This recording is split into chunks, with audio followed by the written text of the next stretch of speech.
नमस्कार साथियों।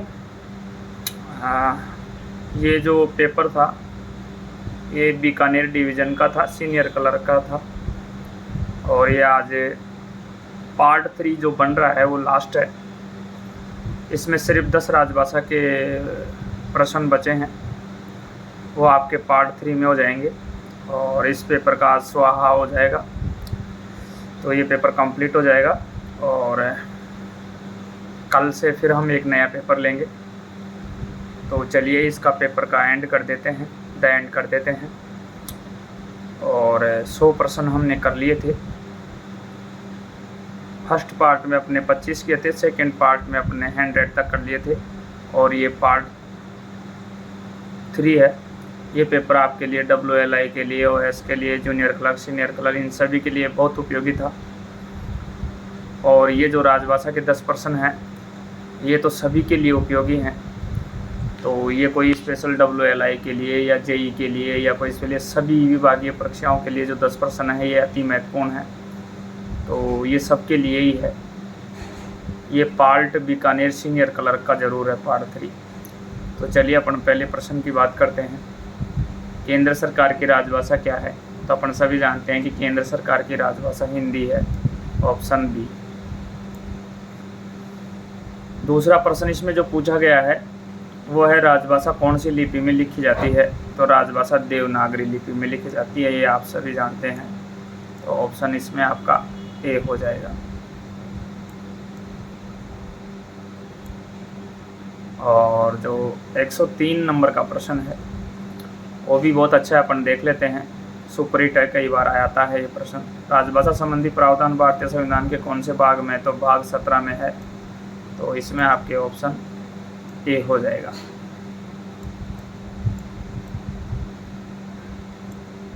और ये भी सुपरहिट प्रश्न है। केंद्रीय हिंदी समिति के अध्यक्ष कौन होते हैं? तो ये हमारे सम्माननीय आदरणीय प्रधानमंत्री जी होते हैं, जो वर्तमान में श्री नरेंद्र मोदी जी हैं। ऑप्शन ए इसमें हो जाएगा आपके। और इसमें जो प्रश्न है, रेल हिंदी सलाहकार समिति का अध्यक्ष कौन होता है? तो ये श्री सम्माननीय आदरणीय रेल मंत्री जी श्री अश्विनी वैष्णव जी हैं। तो रेल मंत्री का इसमें कहीं भी नहीं दे रखा है। ए में प्रधानमंत्री दे रखा है, जो हो नहीं सकता। DRM नहीं हो सकता, GM महोदय नहीं हो सकते हैं। तो इनमें रेल हिंदी सलाहकार समिति का जो अध्यक्ष होता है वो रेल मंत्री जी होते हैं। तो ऑप्शन इसमें डी आ जाएगा, कहीं इसमें है नहीं, तो ऑप्शन डी आ जाएगा इसमें। नेक्स्ट प्रश्न है, भारतीय संविधान की 8वीं अनुसूची में कितनी भाषाएं हैं? तो भारतीय संविधान की 8वीं अनुसूची में 22 भाषाएं हैं, आपका ऑप्शन ए हो जाएगा। और इन 22 भाषाओं की कहानी मैं आपको बता देता हूँ कि ये 22 भाषाएं कैसे बनी, कब कब बनी। शुरू में 1950 में 14 मूलतः भाषाएँ थी, 14 भाषाएँ थी 1950 में। उसके बाद 21वां संविधान संशोधन हुआ 1967 में, उसमें सिंधी भाषा को जोड़ा गया, तो 14 1 15 हो गई। उसके बाद 71वां संविधान संशोधन हुआ 1992 में, फिर उसमें 3 भाषाएं जोड़ी गई, नेपाली, मणिपुरी और कोंकणी। नेपाली यहाँ एकमात्र विदेशी भाषा थी, तो 15 और 3 18 हो गई।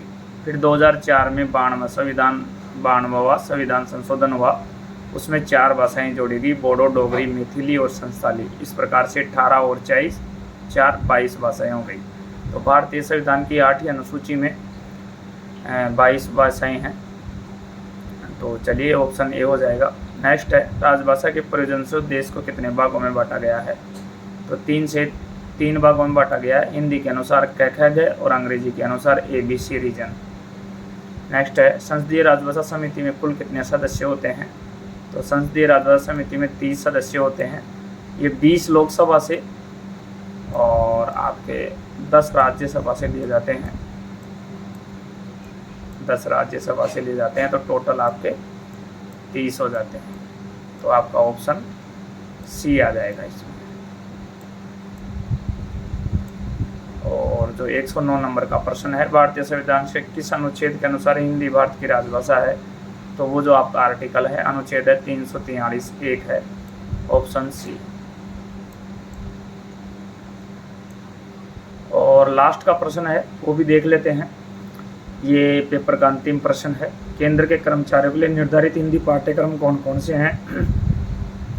तो केंद्र के कर्मचारियों के लिए निर्धारित हिंदी पाठ्यक्रम 3 ही होते हैं, प्रबोध, प्रवीण और प्राज्ञ। एक पारंगत होता है जो वो प्राज्ञ का ही हिस्सा होता है। तो 3 ही पाठ्यक्रम माने गए हैं। आपको जब भी पूछे जाए कितने पाठ्यक्रम हैं तो आपका आंसर होगा 3 पाठ्यक्रम। प्रबोध, प्रवीण, प्राज्ञ और प्राज्ञ को ही पारंगत भी कहते हैं, तो ये उसी में एडजस्ट हो जाएगा।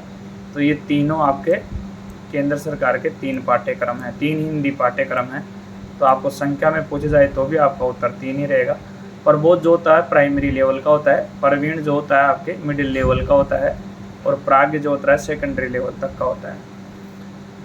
और तो इसमें जो आपका आंसर होगा वो होगा उपरोक्त सभी।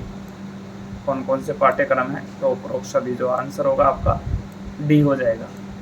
इस प्रकार से ये बीकानेर डिवीज़न का सीनियर क्लर्क का पेपर कंप्लीट हो चुका है साथियों आज। और नेक्स्ट में हम कल एक नया पेपर लेंगे सोल्व के लिए।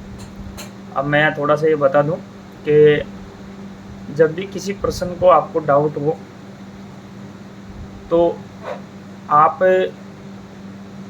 कमेंट के बजाय उस प्रश्न के विद प्रूफ सहित मुझे मेरे व्हाट्सएप नंबर 8520304000 पर आप विद प्रूफ उस प्रश्न को मुझे भेज सकते हैं।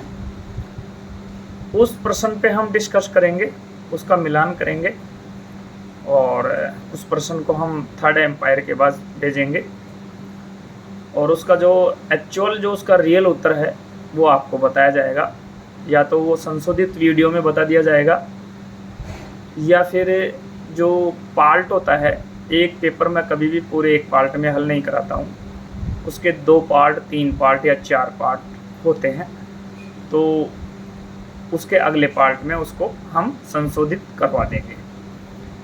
तो ये था साथियों बीकानेर डिवीज़न का सीनियर क्लर्क का पेपर जो कि कंप्लीट हो चुका है।